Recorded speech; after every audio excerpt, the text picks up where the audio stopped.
Hey, it's Luke, the warehouse manager, and I've been meaning to make this video. We did get a bunch of new S-Ride stuff in, like week before last, but so I wanted to talk about the road shifters first. They're really cool. I was looking at these, and I remember when these were more prototype phase, and I had a couple of friends of mine testing these out, and I figured they'd turn out really well, but obviously it's not under tension.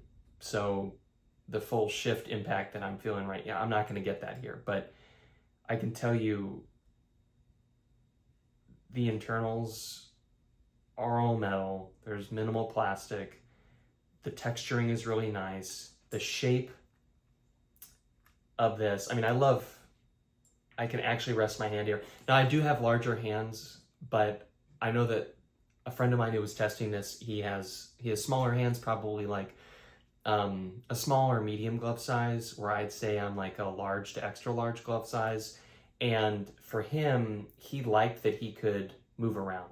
He didn't have to, he wasn't just stuck in one spot on the hoods, and he felt like that there was enough of a stop here that even if he, say, took his road bike on some trails here in Marin,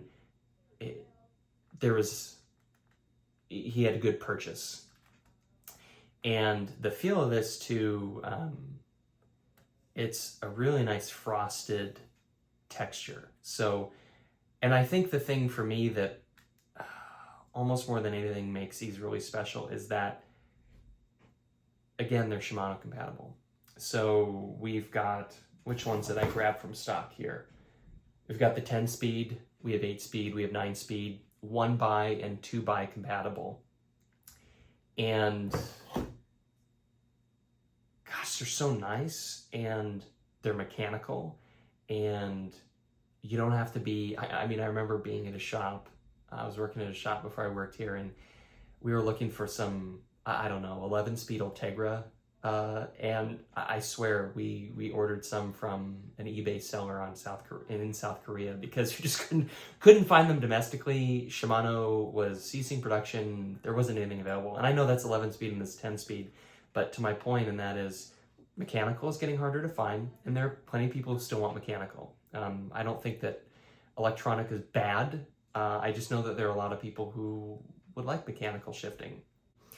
And something else I wanted to talk about, seeing the finished production item is really cool. I was actually taking a look at the top of the line Shimano mountain bike stuff, XTR. Specifically, I was looking at this late 90s XTR. I was kind of comparing the construction, how the pins are put in. Obviously the spring on that is just much better. It's many years later. And while this road derailleur isn't clutched, the spring is just, it's very, very nice. It's really, it's it's beefy. And this is the 10 speed version, and then there's an 8-9 speed. And I think, I've mentioned before that components aren't pretty anymore, but they're cool looking.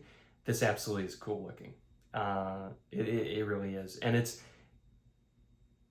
just, the quality on it it's so nice to see it up close. And I mention quality again and again in fit and finish because I have a brand bias. I think that if it isn't a Shimano or SRAM item, it can't be good, period. Microshift is proving everyone wrong, obviously.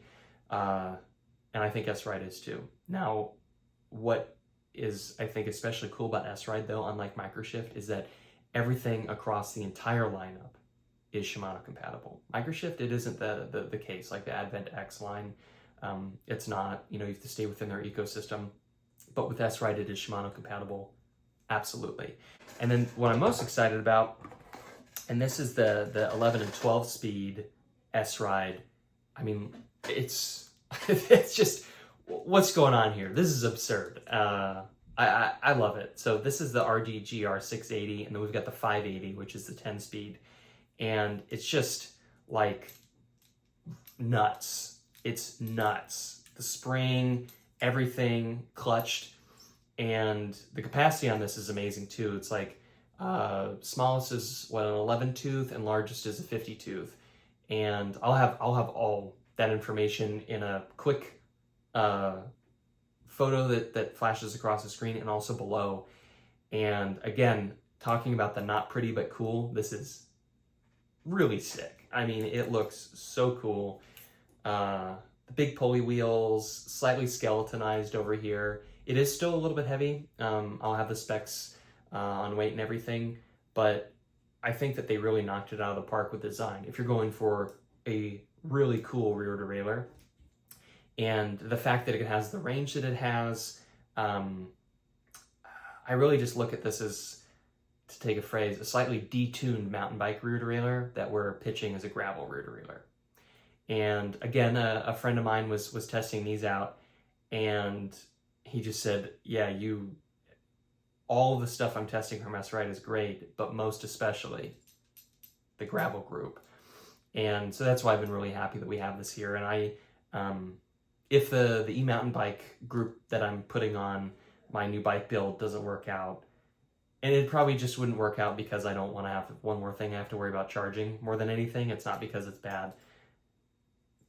Kind of leaning towards this, the 10-speed one though, because I don't know, 11's, well, yeah, I don't know. I like that 10-speed chains last longer, you know, just a bit longer. I don't have to change them out as often as 11 or 12 speed, and I kind of beat everything to heck anyway. So the video that I'm making here, it has some information as to the technical specs, but it's mostly about for me to feel, because you can't see this in person.